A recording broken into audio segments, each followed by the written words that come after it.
I'm in Houston, Texas. My name is Shane Brody. I'm actually from Alaska, but I've been traveling around the U.S. interviewing fellow trans people about their identities, also intersex, non-binary, gender non-conforming people, and also a few allies and parents and that sort of thing. We talk about identity, politics, and religion, and what people are doing in their lives, and what's happening in their locality, their state, because there's a lot going on, unfortunately. Anyway, so after much logistical frustration today, yeah, it was hard to schedule a venue for this interview, but we're here. We are here. We had resistance up to the last moment, even in this library. It was pretty intense, actually. Yeah. Anyway, I'm going to let my guests introduce themselves, and we'll get right into it. Sure. My name is Hayden. I'm an 18-year-old, born and raised Houstonian. Yeah. I use they, them pronouns, just for clarification. Yep. And I have done a lot of LGBTQ plus related activism, but I'm also proudly Jewish. Yeah. Yeah. Great. And I noticed earlier that you had interesting earrings. Where do those come from? They're like macrame, like from the 70s or something. The earrings are originally from Etsy, and our original place of, like, the location we're going to go to was a plant shop, so I figured, Plants Against Gender Norms. This is a cute shirt, cute earrings. It all works. All right, yeah. we stopped at a cafe first, but there was background music, and that's just not good for an interview. But I tried to match the fit to the location. Yeah, totally. No, I appreciate that. It's like, macrame, it was like made of that like really scratchy stuff, and you kind of tied it into knots. And there's like, it looks like a little flower pot. It's like a little succulent. Yeah. I actually got like 2 compliments on the way here. Yeah, it's very cute. And you took a train here. Yes. Yeah.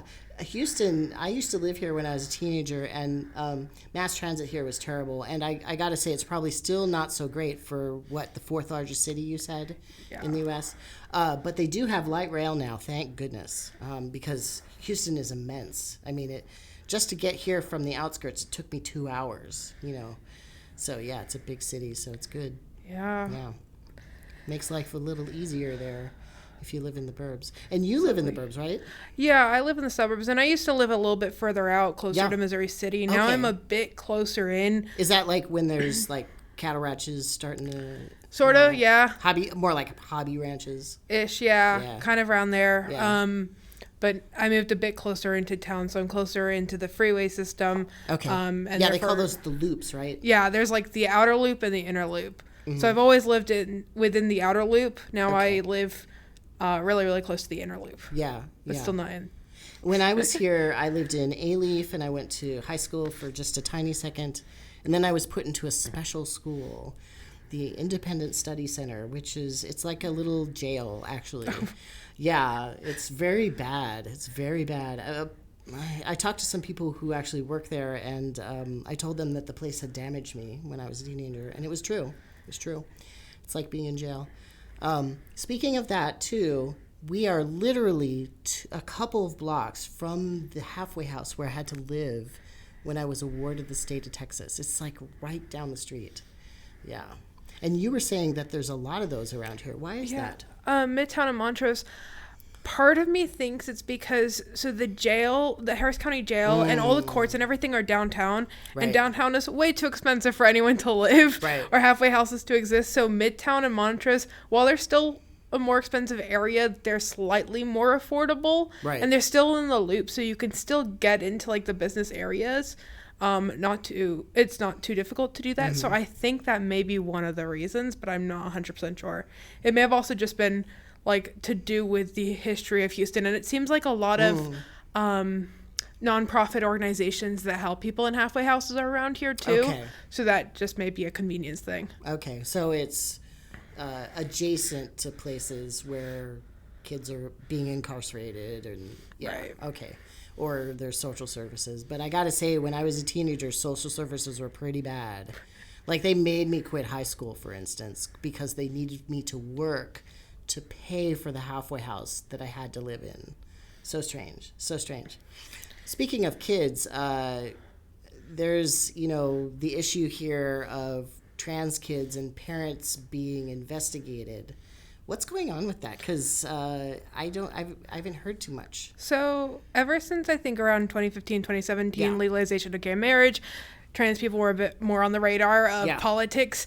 So back in the last legislative session, the 87th legislative session in 2019, because we have leg sessions every other year, I believe. Okay. Every other year. Interesting. Yeah, it's a weird one. It's because Texas is so large, so it takes it's harder for politicians to come into the Capitol, so they do it every 2 years.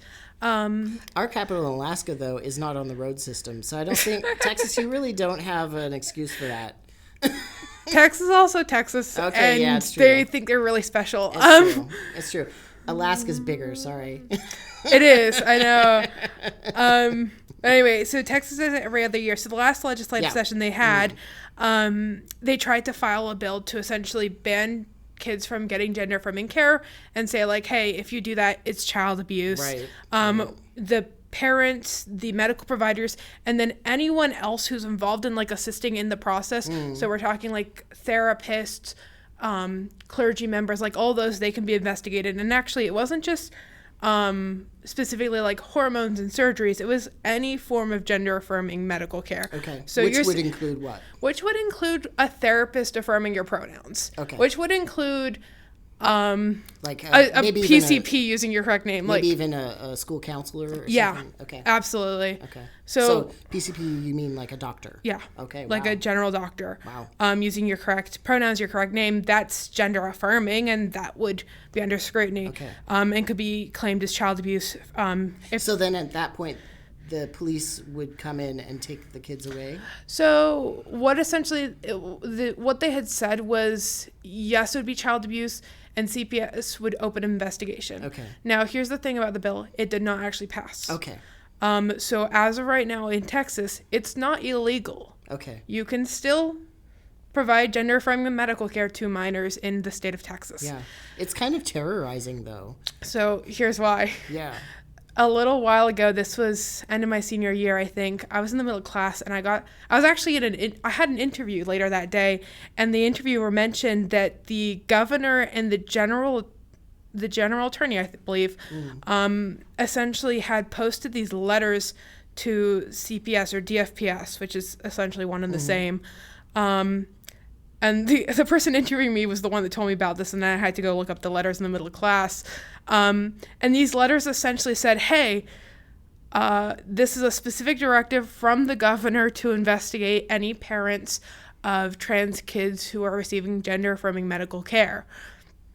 They didn't use as politically correct language as that in their letters. But so since you were a young person, did you have connection to kids like this? Yeah, absolutely. So I was actually the GSA president. So so the Gender you were Sexuality a leader. Yeah, absolutely. And in fact, I wasn't just the president, but I was the head of GSA Network Texas's East Texas Coalition of GSAs. Okay. So I was in contact with a bunch of GSA leaders. Yeah. Leader. Okay. Absolutely. So when these letters came out, I remember texting we had a GSA Discord in my school, and I remember texting them. I was like, hey, y'all, this letter's come out.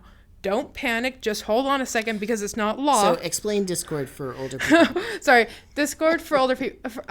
It's like Slack, but for gamers and young people. And but what is Slack? Okay.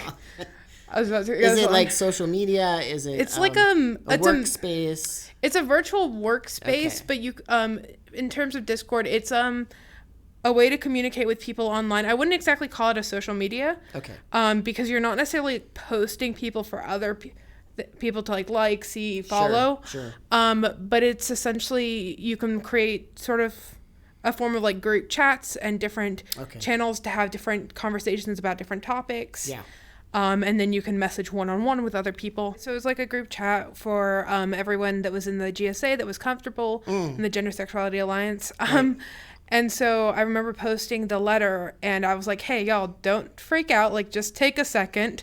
Because this isn't actually law, right? The law wasn't passed. And so I essentially said to them, like, hey, speak to your parents, speak to your medical providers, to ask them, like, if any other medical services will change or what will happen next, because they'll be better equipped to answer you than just this letter that the governor sent out. Yeah, I was just like, be cautious about who you come out to. Obviously, like, keep celebrating your happy trans milestones. But, you know, do that with caution, because this letter had just come out. We don't exactly know what the legal ramifications will look like. Oh, okay. I see. So I was like, you know, I'll let you know when a lawyer has actually spoken about this, maybe someone from ACLU. And I was like, okay, let's just hold off here before we go into full panic mode. And these are young people who are already involved in GSAs and probably pretty active at their schools. So it must have been, I would, if I were in high school or something, I would feel a little bit of a panic because it's the state. It's, you know. And, they definitely did. Yeah. And look, I mean, I was there and a lot of them had a solid support system. Yeah. But yeah, it definitely was scary because a lot of them were receiving, or a lot of them had started hormone blockers, had been on hormones, and so... Or were out at their school, yeah, or eat with their parents, out in their communities, yeah. There are a lot of them. So it was definitely a scary moment for a lot of students. What ended up resulting from that realistically was a bunch of I don't know the exact number off by heart, but a lot of CPS cases started being opened and parents started being investigated by CPS. Was this through like a letter or would they just show up or what? When they were investigated, I'm not 100% sure. I remember one story of actually a CPS worker had a child who was trans, and I believe she was one of the first people to be investigated. Okay. So during an actual CPS worker. Yes, that was the mom. Wow. I remember reading that story. Oh, that was out in the media? Okay. I believe so, yeah. Okay, it wasn't like a friend or anything. Sure. And so I don't quite know 100% what happens when CPS investigates, but I do know that an investigation is open. The parents are notified. Yeah. I am aware that none of the children were ever taken out of custody of their parents. Yeah. And then I believe there was a judge ruling not long ago about how the CPS investigations weren't necessarily closed, but they were paused. They couldn't proceed further because they were like, this isn't law. This isn't child abuse according to our Texas laws. Yeah. You've got to stop it. It's interesting, though, that you're saying that they stopped it, but still it's just a pause. So they're kind of still on a list in a way. Yeah. Absolutely. And actually it was interesting because I thought this was just about parents being investigated, and I thought it's not law, nothing can happen. Right. And then I was speaking to another friend of mine who was very, very active in the trans community, the move to New York. Anyway, we were talking around this time last year, and they said to me, you know, it's not just about the parents being investigated for child abuse. The general fear that there's some legal issues with providing gender-affirming medical care means that all these places that have been providing medical care, all these clinics and hospitals and doctors are going to pull out. That's right. They're not going to want to risk it. That's right, because, I mean, it's hard enough to begin with, even in good times, to get trans-related care. And that includes everything that we've been talking about, whether that's therapy up to, you know, physical transition and that sort of thing. Yeah, so even in good times, you know, care is hard to find, even for somebody like me who's, you know, way past transitioning.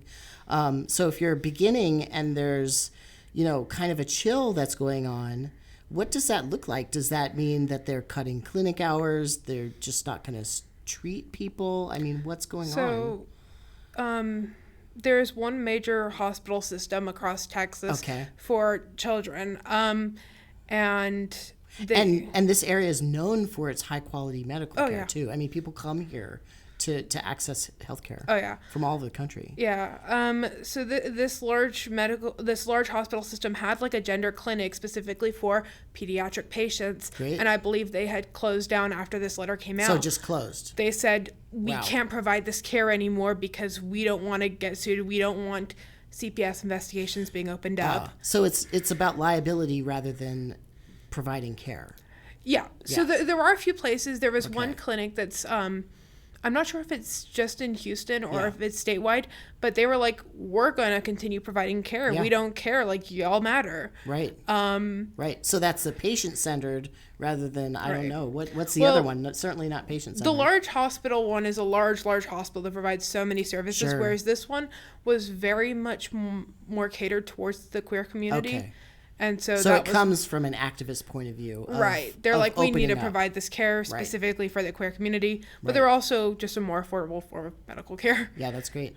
Wow. Most of the trans people, I mean, I've interviewed quite a few people here. I've been out since the late 90s. I've known many trans people who started, having these feelings and ideas and expressing themselves when they were children. So just, it's a weird suppression, right? Because we all know that this happens. I think it's worse now than when I came out, actually. Yeah, probably. And I think part of that, and I know this is a weird one to say, but the trans visibility, for the most part, was a good thing. Yeah. You had more trans people in media, more people felt comfortable coming out. Right. We all knew trans people on TV that we could relate to. Right. Like Laverne Cox, for instance. Yeah, absolutely. But then you also had the negative side of now conservative Republican politicians are more aware that trans people exist. And so that's when these bathroom bans start coming out, the medical care bans, the drag bans. Mm-hmm. Now that we're aware that these trans people exist, we've got to hurt them, Yeah. I'm always horrified to hear it being talked about on the radio. But, sometimes when I'm listening to the radio, I hear these commercials come on, and it's for erectile dysfunction or something treatment, and they are pushing hormones for cisgendered men or even cisgendered women who are going through menopause, and they have HRT, hormone replacement therapy, and that sort of thing. And so it's interesting. I've even seen billboards here in Texas for enhancement, let's say. Yeah. And so so basically some sorts of healthcare are just, the privilege of some people and not others, apparently. Absolutely. It was actually interesting. So, that bill came out last legislative session, and then there's a new one this time. Okay. There are a few. Yeah. There's something like 350 bills right now in just the last couple months in all of the United States. Yeah, there are a lot. They're coming out every day. Yeah. But the bills, the interesting part about them is, there's this large movement to fight against young babies and toddlers having intersex surgeries when they come out, or when it's found out when they're assigned intersex at birth. And so all these bills, what they do is they're like, hey, if you were assigned female or male at birth, you can't have these specific surgeries, procedures, hormones, and vice versa, right? And then they have this exclusion clause at the bottom. If you are intersex, none of this applies. Yeah, right. We can do whatever we want to these intersex babies. Right.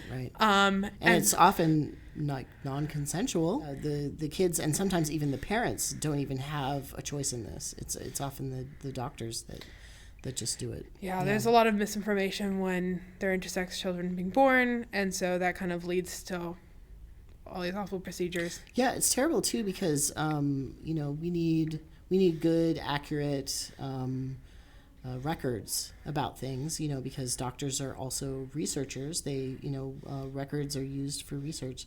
So if we don't have those things on file somewhere, there's no research that can be done about various kinds of diseases or, things that come up. So it is literal erasure. It's a literal erasure of people.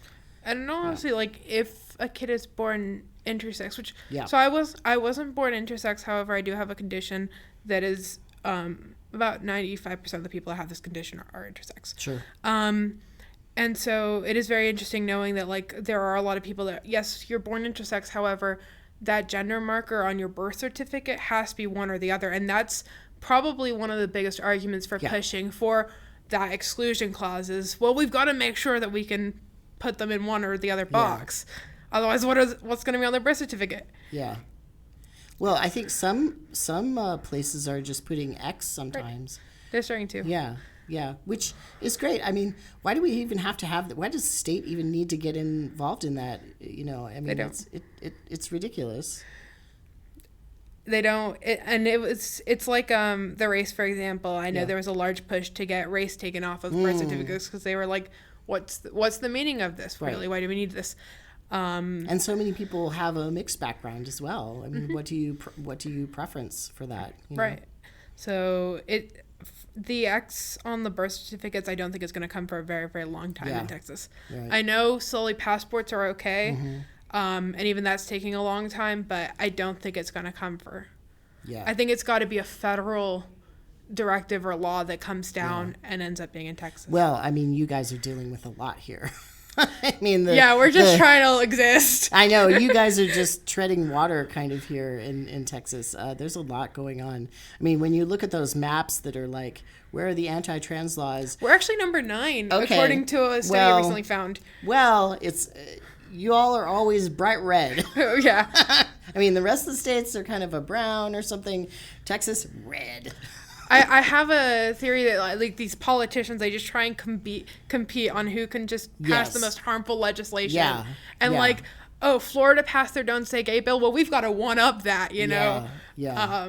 And so they're always just in competition. Well, I mean, Congress, they passed some really weird stuff. Like recently they passed, what was it? The condemning of socialism or something.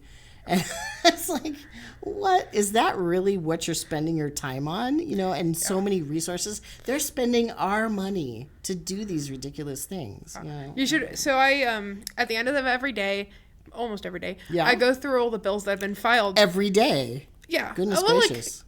It's unlikely that I'll get through the entire week without having done it. I usually do it almost every night. Okay. And I'll go through all the bills. Why do you do that? I do that because you seem very organized for an 18-year-old. I got to say that. You're more organized than I am as a 50-something. I've been in the activist space for a little while, but I do that because... What's your shirt about, by the way? We should talk about that at some point. Yeah. Story about my shirt. So there's a very iconic shirt that a lot of people wear that says Protect Trans Kids. Okay. And it has a little trans flag, and a lot of people wear that when they go testifying. Okay. And so the artist that made it, I cannot remember their name, or their Instagram handle, but they also made this shirt. Okay. And I liked the other shirt, but I was like, this is really fun. Yeah, it is fun. So it goes with your earrings too. Yeah, I like the little pride flags. You know, it's a cool shirt. You're hilarious. So I was like, okay, I'll just get this shirt because it looks cooler. So what was it with the bills? Why? Right. I mean, every night if I did that, I think I would become very depressed. So it was interesting because over winter break, my partner was just like, I'm so bored. I'm like, well, you can always track the bills, just like the bills. It's like news that comes out every day. So Texas is one of the few states that allows pre-filing. So we actually start filing our bills. I think it's in November. Yeah. Okay.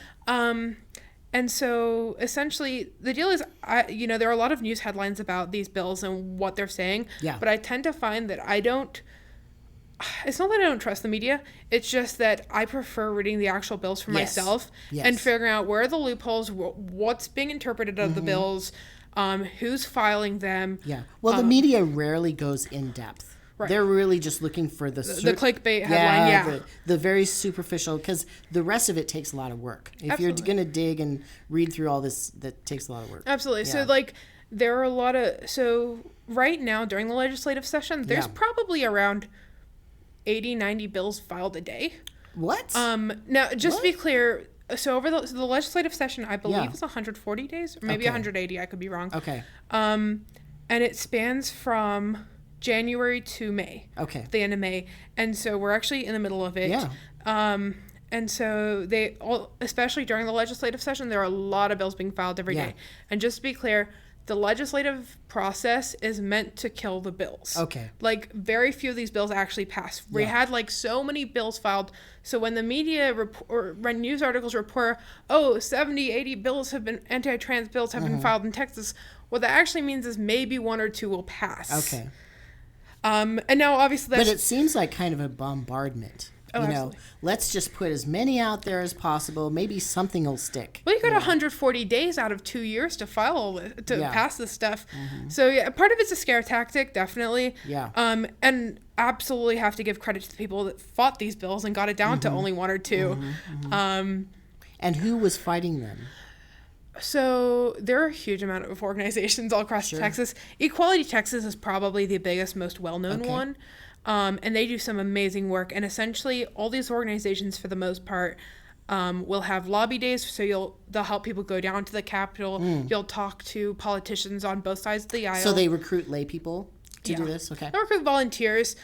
They also have their own teams of lawyers and employees that will specifically try and work with legislators to pass or to get bills filed. Yeah. So positive stuff that they want. So, for example, I have a friend who was very involved in the KDISD media or website censorship because they were taking a lot of helpful LGBTQ plus resources off of their computers, like they would ban them, as well as they banned a few really cool books. And so my friend was at the forefront of working against this, and then he became very well known. And was the ACLU in there as well? With the book banning and all that? I think ACLU was slightly involved, but it was very much a student-led movement to stop this. Great. So I'm actually glad for that. That's great. So this friend ended up, I don't quite know what happened with the ban. I don't know the conclusion of that story.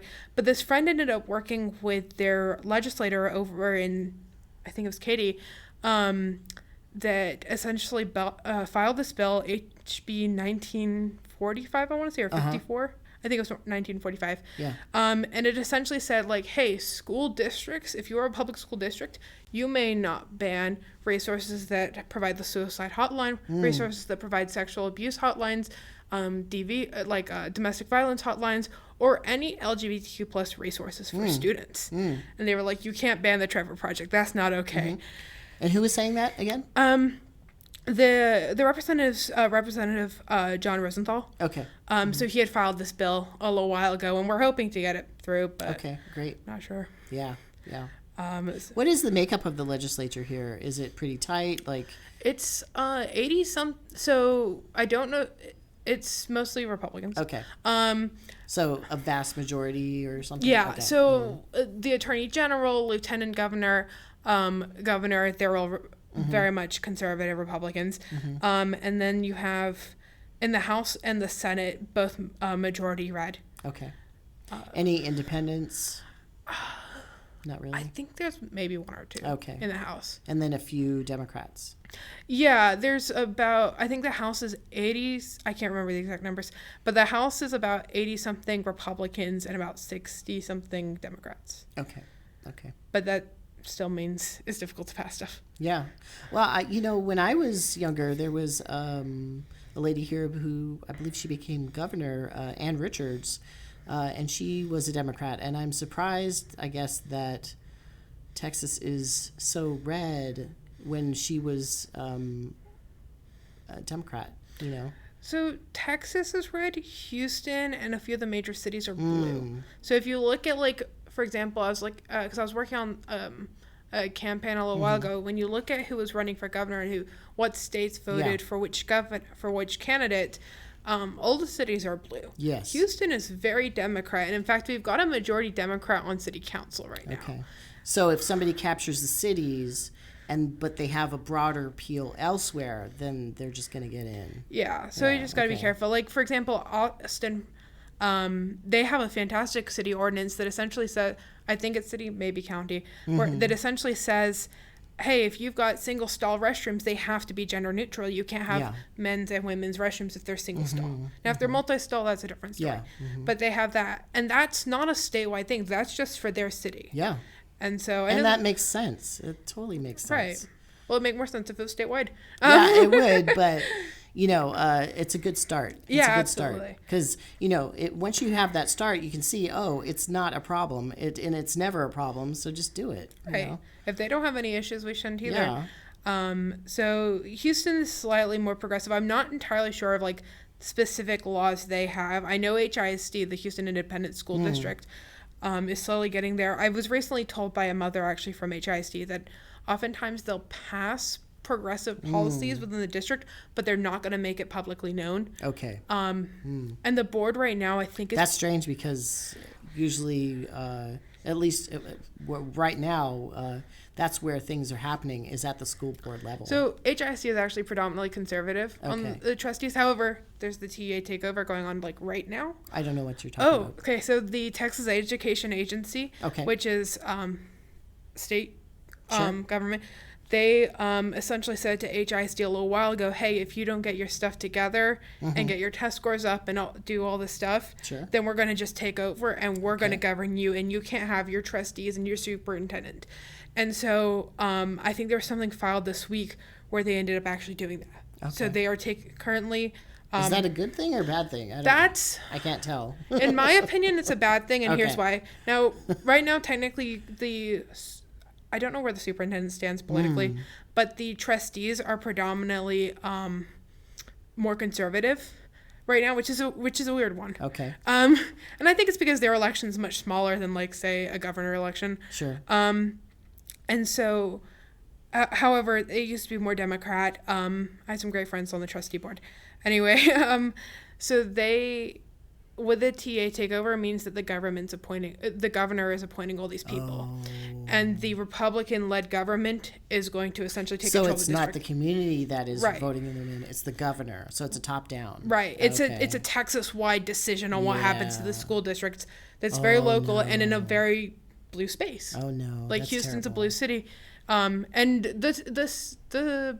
the HISD board has kind of fluctuated and been a little more in terms of purple and in terms of like who's governing it. So there was always that possibility, but with the TA takeover, that's not really going to happen. So all those like more positive trans stuff, maybe like their because they have like an HISD pride group, so they'll go to pride. I have my own opinions about that one. No, I know. Pride is interesting. It's different, you know. No, I mean about HISD showing up there, because I fought them on the bathroom stuff. Okay. I was at their school boards. I would speak with trustees. So you're the person who gave them a good reputation in order for them to go to Pride, even though they fought you. Yeah. Something like that. I came at them and I was like, hey, you know, we got to sort out this bathroom stuff, because me going to the nurses every day is not working out. And I'm not the only one. Right. And that was a time when I was working with a lot of the other GSA presidents around HISD, and we're like, we've got to do something about this. And we did actually manage to change the names on virtual systems, so where we see our assignments. So is it like they're taking credit for your work? They're not. It's not that they're taking credit. I just feel like they've said no to me too many times for them to show up at Pride and be like, we're inclusive. I understand. Like, they had an HISD Pride, like, conference day kind of thing virtually. And I'm like, oh, so you're telling me you're going to support our LGBTQ plus students, but you're not going to let me go to whatever restroom I want? Yeah, right. Is that where we're going with this? Right. And that's not the only thing. Like, Texas-wide, one of the anti-trans bills that did actually get through and pass was the sports ban. Okay. So these are still schools that are banning kids from sports. Okay. So what are they actually doing for LGBT students? So the one thing that they did do was they changed, and this was before the elections of the most recent trustee board, was that we were able to easily change our names on yearbooks and our virtual system. So back then when I was in school, I say back then, it was last year. Way back then. Way back when. Ancient times. Absolutely. We were using a virtual system to hand in all of our assignments, discussion, post, everything. And so... Right. You're spending the last couple years of your high school in the COVID era, right? So it's like, a lot of virtual stuff. Right. Like Microsoft Teams was what we used. And so we all had our bubbles of names, and that had our legal names on. Okay. And so everyone was fully aware of what your legal name would be. And so what we managed to get through was that we could easily change it. I say easily. For the district said, hey, you should be able to change this. Like all of our T guys, they know how to change it, and they can get it changed. And it doesn't need to be a legal name change. My school was like, actually, we want your parents' permission first. So that was the only caveat. But we rolled with it. It was still a small win. We got to take it in baby steps. Yeah. So also like... I'm glad you have that attitude, because if you get knocked down on some of these things, then it's like, what am I going to do next, you know? I'll take the win where I can get it. That's right. That's right. So like, you know, my freshman year in the yearbook, they had, all the trans people had their preferred name in quotation marks next to their legal name. And so, you know, when I graduated my senior year, that wasn't the case. And I was very excited. Great. I had my first name next to my last name, and that was it. Great. No quotation marks. Excellent. And so I know that had happened because the GSA leaders really tried to work with the trustees and get that passed. So I just have to ask, how did you get so fired up in high school that you're like, you know, talking to superintendent people and state people and causing all this great trouble. I'm just curious about that. So we can go back to roots. Okay. First of all, it's sort of in my bloodline to cause trouble. Okay, great. Absolutely. I don't know too much about my grandparents' history, but they were definitely noisemakers in the community. And then, you know, my parents were for starters, I am very privileged in the sense to have very affirming parents. Mm-hmm. They were like, all right, you're coming out? Cool. Yeah. I don't care who you marry as long as they're Jewish, you know? Great. No, that was literally the line. Totally. I hear it. And so they were just like, sure, okay, cool. And then they were very, very supportive. Like anytime I needed a media release for anything, they were like, all right, go for it. Also, I was a first child. I was the oldest. So when you say media release, how many times have you been interviewed? And you know, when I was a minor, I'd say at least 2 or 3 times. Okay. Because there was Outsmart, which is our local LGBTQ plus magazine, and they had. Is that a weekly or something? They do it monthly. Okay. And so I was in there I was with the GSA network of Texas. We had a little article about GSAs. Great. In their back to school edition. And then there were a few other things I've been involved in. So my parents were like, sure, I'll happily sign a media release. Great. They were aware of the anti-trans legislation and they were aware of the risk. But at the same time, they were kind of like, screw this. You know, we're not going to. Yeah, that's when it comes home, right? Because you were a minor. Right. And yet you're talking about like these, I got to say, nefarious laws that could hurt your own family. I mean, that's really intense. That's some really intense activism. Yeah, so we've had a lot of conversations in recent history about how, you know, at what point do you let legislators win? Like, you have all this anti-trans rhetoric, and then at the same time you just want to live your life. And if you stop living how you normally are, and if you kind of give in to all the fear and the legislation and you follow the law word for word, then you're left with nothing. You're not enjoying life. Yeah. Also, there's an issue of, you know, with all this bombardment, what they're doing is they're making people like you go out and do this activism. I mean, it's beautiful activism, but it's also very draining of people individually and the resources, the community resources. It's all built in. This is exactly what they want to do. Yeah. They want to burn people out, you know. It's not an easy fight, absolutely. Yeah. And it definitely takes a lot out of you. I remember, like, there were days where I'd have class as normal, and then, lunch break, 30 minutes, that's when I scheduled my interview with someone. Right. That's when we're going to take it in an empty classroom. It's almost like you got, like, this whole other job or something. You know, you're a teenager in high school, but then you're a media savvy activist doing all this stuff, you know. Yeah. So it's wild. I am appreciative when there is payment involved, like, honestly, and so there has been occasionally. So excellent. I worked with I still do kind of sometimes this there's a national. That's a justice issue. I'm glad you're bringing that up. And so, you know, currently I'm not going to name where I work, but I work for an organization that's specifically trying to uplift the voices of younger people from like 18 to 34. Great. In terms of the political spaces as well as general economic growth. Yeah. So that is an actual job. Yeah. It's part-time, it's contract. And you sound perfect for it. Yeah, absolutely. Yeah. I didn't realize I had friends who didn't get the job and also applied. I felt really bad. Yeah. But it does They'll have other opportunities. Oh, absolutely. Yeah. So, you know, it is very appreciative when, like, I'll write an article for an organization and they'll be like, hey, we can actually pay you for this. Yeah. As it should be. Yeah. As it should be. Sometimes in terms of, like, quick meetings or interviews, my story is enough. But especially on, like, longer term projects and working with organizations. Right. That payment, the idea of, like, hey, you're actually worth being paid and we're going to ensure you and are. Organizations, they get money in. I mean, that's why they're in an organization, right? A lot of them do. They get grants, they get individual donations, you know, et cetera. Yeah. So I'm glad that that's happening. That's great. Yeah, it's slowly a movement. Yeah. Like people like me can't pay anything. But, you know, like an LGBT center or whatever nonprofit or, you know, NGO, whatever, you know, they could certainly afford something. Absolutely. Speaking of that, we were talking as we were trying to find a venue about LGBT centers. Right. And you said that there's some fraught situations around that. Do you want to talk about that at all? Or I'll talk a little bit, but just I don't know bit? a huge amount. Okay. So, because I have some opinions about that too. So we'll definitely go to that. So, yeah. Let's start at the very beginning. One of the places that really I used to go 2-3 times a week. It was called Hatch, an LGBTQ plus youth organization. It's actually one of the oldest in the South. Okay. I think it is the first in the South. Great.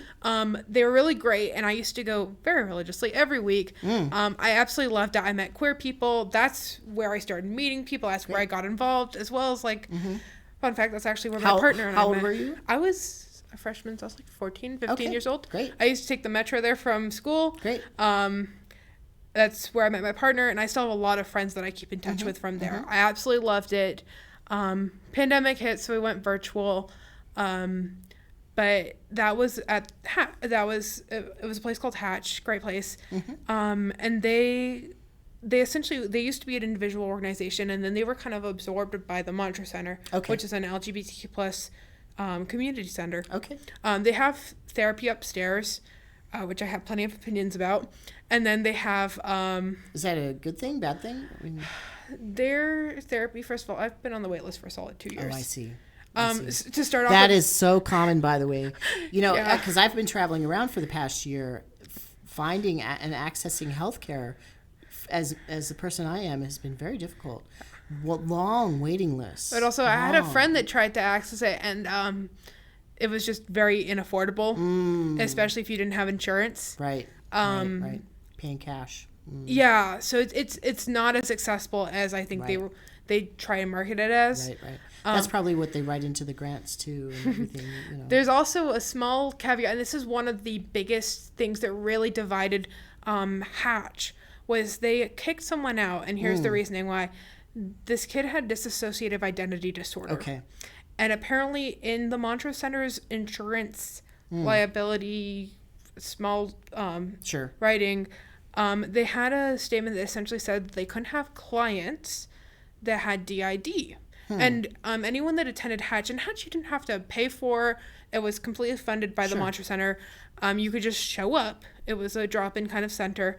But they would kick you if you had a formal DID diagnosis. Right. And they did that several times to close friends of mine. And so when people start coming in, especially when we formed our own group chats outside of the space, I used to make it very clear, because I was a leader in that space. I was on the steering committee for 2-3 years. Yeah. I made it very clear to people, hey, if you have this diagnosis, don't share it. Don't tell the staff about it. Wow. So a lot of gatekeeping. In order to access services, which it sounds like if you have that diagnosis, you probably need, right? You absolutely need that space. Then there's gatekeeping. So strange. That's so strange. Yeah. So the other issue I had with it was they have a bit of a revolving door with staff. Okay. So they had some great staff when I was first there. And I thought it was... That's always a red flag. Yeah. It always is. It's a common nonprofit issue, honestly, where they have a revolving door of staff. So over the past 4 years, they've had so many directors of their rapid rehousing program and of youth services at the Montrose Center. It feels like every few months someone new is coming in. Yeah. And consistency with care and case management and that sort of thing, that doesn't happen when there's a broken telephone kind of system of information that's really important for them to know about this unique space. Yeah. And that just doesn't get passed on. Right. Yeah. And about individuals and their needs. Sometimes not everything is written down. Right. Yeah, totally. So they have a rapid rehousing program too, specifically for young people. Great. And I know a lot of people who have benefited off of it. I'm not saying that the Montrose Center is an awful bad place. They've definitely done a lot of good. Because the Montrose Center also... outside of having the therapy and Hatch, they also have spaces for specific radio stations that have offices there. Pride Houston operates out of that. and a few other other like small businesses, like that's where they are. One thing that I notice, and you know, because I was kind of around before these LGBT centers, before LGBT actually, before that came together, because it was just lesbian and gay, and they were very separate. You know, nobody talked about the bisexuals and the trans people, but you know, not that I'm that old actually. I mean, this has happened actually quite rapidly, and I noticed with the rise of this though that there's kind of like this professional class of gay and lesbian people mostly, and a few trans people, but of like people who are paid advocates who, so we've gone from being more of a protest, direct action, that's where I came out of, sort of community, right? Pride is a riot, as people sometimes say, to Pride is the gay dentists and HISD. Is, you know, and also this kind of professional class so that nobody elected into office, but they often dictate what is going to happen in the community, or they're often the voice of the community. I think I have a problem with that actually. Like nobody gave them any sort of authority, but they seem to have like this authority just because they're the LGBT center or whatever, you know? Right. It's kind of shifted from the community to concentrated in just a few people. I don't like that. Interesting. I think it's I think people get to those places just through that network of connections and knowing the other organizations. Then you kind of weasel your way into these higher positions of power where, you know, radio stations are looking for a gay person. That's where they'll go to. They get you. And so I think that sort of ends up happening. But I think that's too easy, you know, and it doesn't represent the richness of the community if you're just going to the LGBT center or whatever. It really doesn't. I think even those people in higher positions of like professional power also slightly end up becoming a little disconnected from the community in general. I agree. And so you start forgetting what it's like. Yeah. Well, I mean, if they're just going after grants or they're going after kind of these, you know, low-hanging fruit or whatever, it's not really, I don't find that really progressive. You know, I find the people who are doing, you know, the real activism on the ground are, you know, people like you. You know, sometimes you're being interviewed by what you said NPR interviewed you, which is awesome. I think that's awesome that you're on NPR. My friend from Katy actually was the one to set that up. Yeah, that's awesome. I love that you were on NPR. But it's almost like now if you're not on that professional track or something like that, you're less than. Where it used to be, it's like, you know, it was, I don't know, it's just less. It was less centralized. It seems very centralized right now. I don't like that. That may have also, you know, as I was talking about like earlier, the cons of visibility. That may have also played into that. This idea of, we have more trans visibility, more people are coming out, now we need something more centralized. But that obviously took away from a lot of the smaller organizations and individual people doing stuff. And it took away funding from small organizations too. Absolutely. Because those LGBT centers are expensive to run and all the funding goes there. Yeah, I mean, sometimes I was definitely wondering, you know, especially in the last legislative session, there were so many large celebrities, so many people being like, let's donate to trans kids in Texas and Florida. And I'm like, hold up, where's that money actually going? Like, I want to know where you're sending this money. Should be going to you. Yeah. Is this going to fund Hatch? Right. Or are we funding the Pride celebrations all of the cops? Right. Like, what are we doing with this money? Right. And so I've definitely wondered about that. And that's one of, you know, Hatch is one of those places where I cautiously recommend it to people. Because while I had a fantastic personal experience and I gained a lot from it, there were definitely downsides of it. Okay. So, yeah. And you don't have to get into that if you don't want to. I mean, I welcome people saying things and also not saying things. Yeah. I will say, like, kind of a good bridge to this is when I first started going to Hatch, one of the employees she was actually Jewish. Okay. So that was, like, the first out Jewish queer person I had met. Right. Connection. Yeah.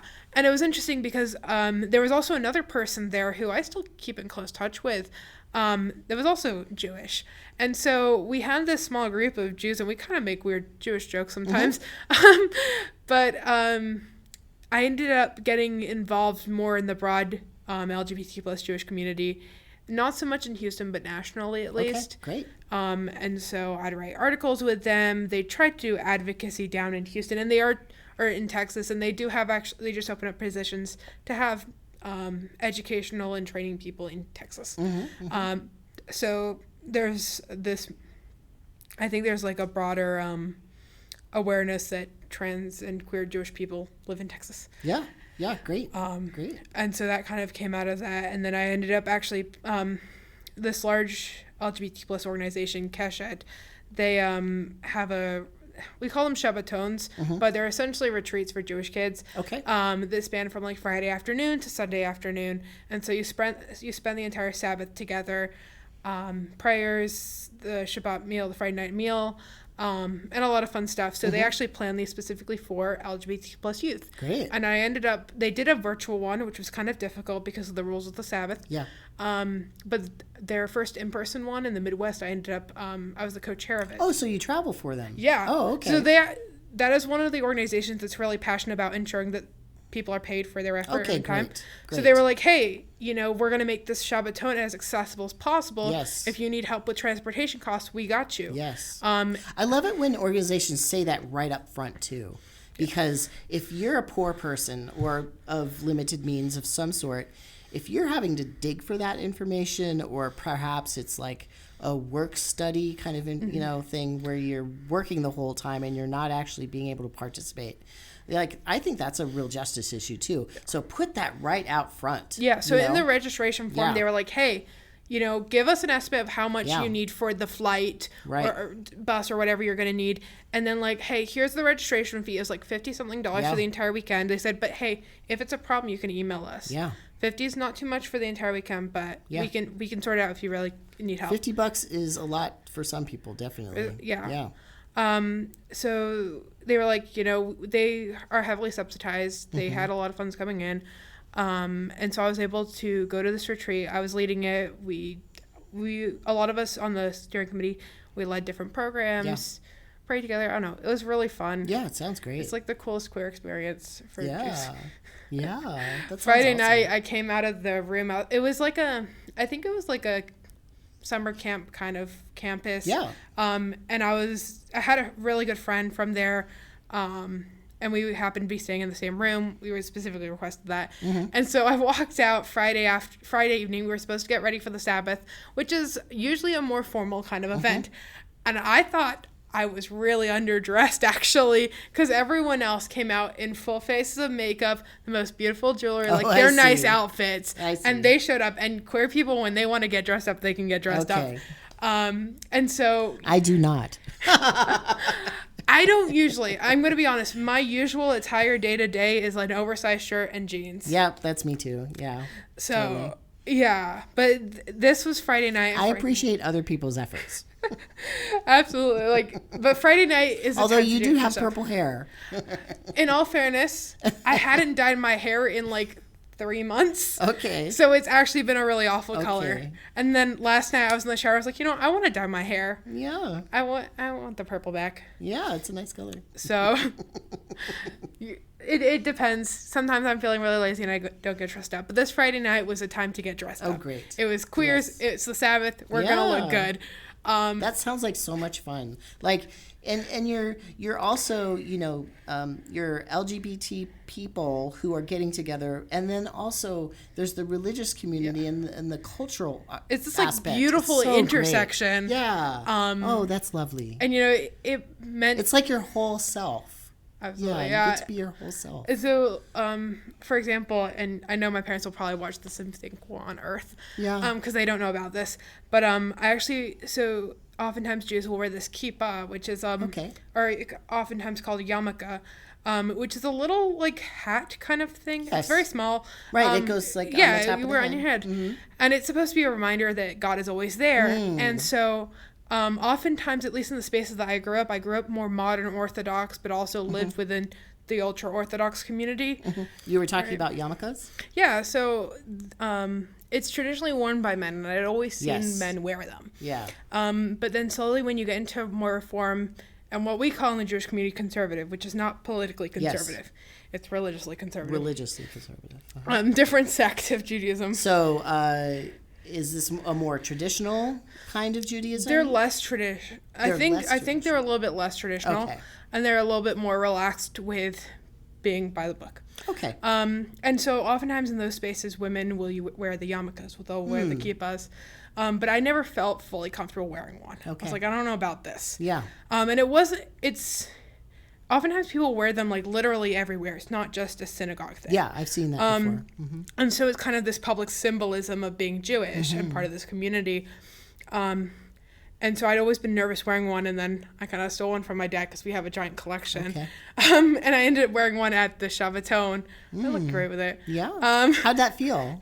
It was weird at first, but I was actually really proud to wear it. Okay. And really glad that I was in a space where I could. Is that part of like you're being kind of a non-binary person? Yeah. Okay. It was this idea of,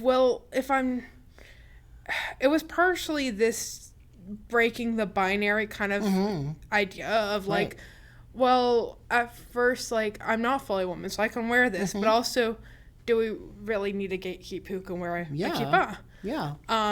And so, it was this kind of very liberating moment. Yeah, sounds like it. That's cool. Especially in a tradition that goes back, 5,000 plus years, Yeah. So being in this intersection of space was very, very interesting. And one of the coolest parts, and I know this was uncomfortable for a few people that came that were also from a very religious background, was so when you walk into a synagogue, depending on the sect, some more religious sects of synagogues, so some of like the from ultra-Orthodox, even modern Orthodox, they have what we call a mechitza, which is a partition. It's like a dividing wall. It's usually a temporary wall that's up between the men's side and the women's side. Right, yeah.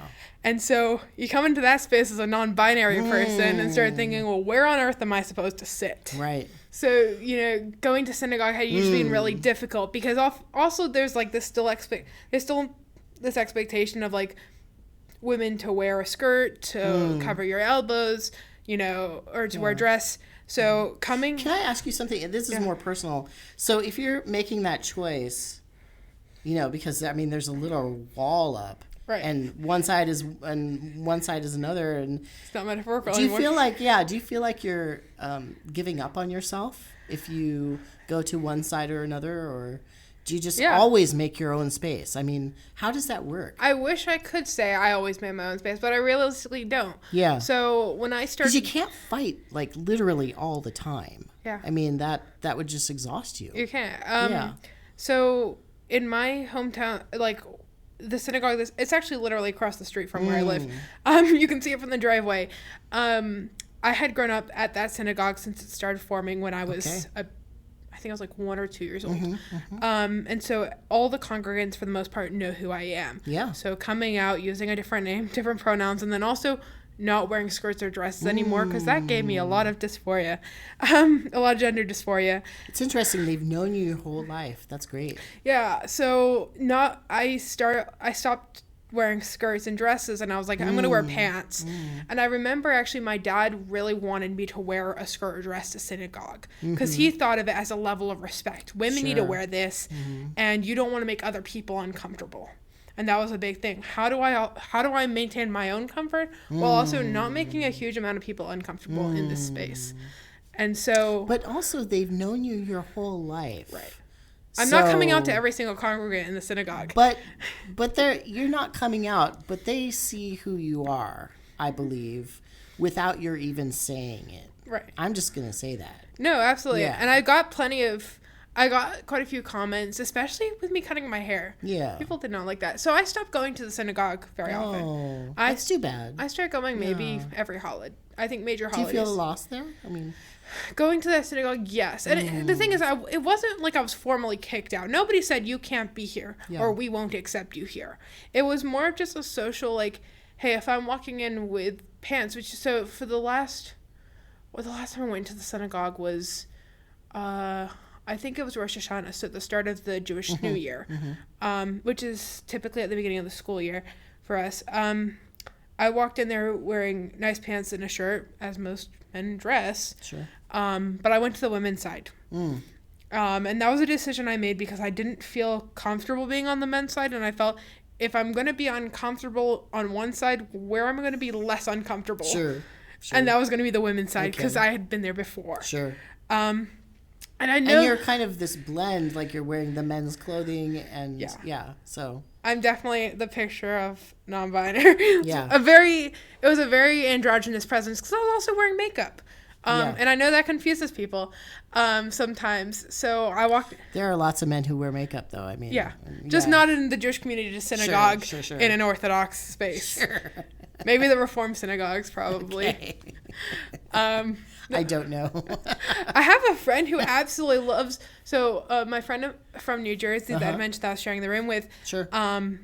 Their father is actually the rabbi of a Reconstructionist synagogue, which is a different kind of Jewish movement.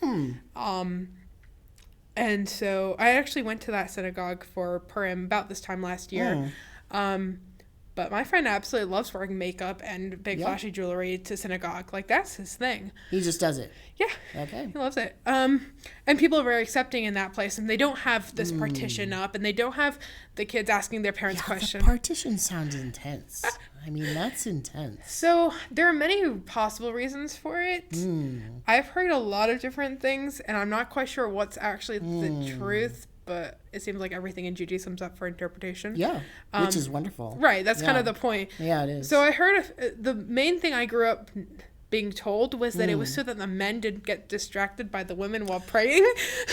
And I'm like, okay, well, I'm going to get distracted by girls on the women's side, so we've got a problem here. No, that's not what I think about in synagogue, don't worry. Jokester here. Jokester. So it was definitely an awkward space. Sure. And so actually, there's also, I think it's a Reform synagogue that's not too far from my house. And so occasionally I'll go over there. But I know that there's one synagogue that doesn't have this partition. They don't have the mechitza. But it's a very, very gender, like queer affirming synagogue. Yeah. And I know the rabbi's actually gay. He's very sweet. And so they're a bit like West Houston area, but they also have a room for Orthodox people because, so for people who observe the Sabbath much more religiously, they can't travel by car. Sure. And so he actually has a room in the synagogue where you can stay for those 25 hours. Okay. And that's kind of just to make it more accessible so that you can enjoy this queer affirming space. Wow, that sounds great. So yeah, there are like and I didn't know about this until I found out that he had a room. I found out about the synagogue maybe about 3 months ago. Okay. So that's all very new for you too. Yeah. Wow.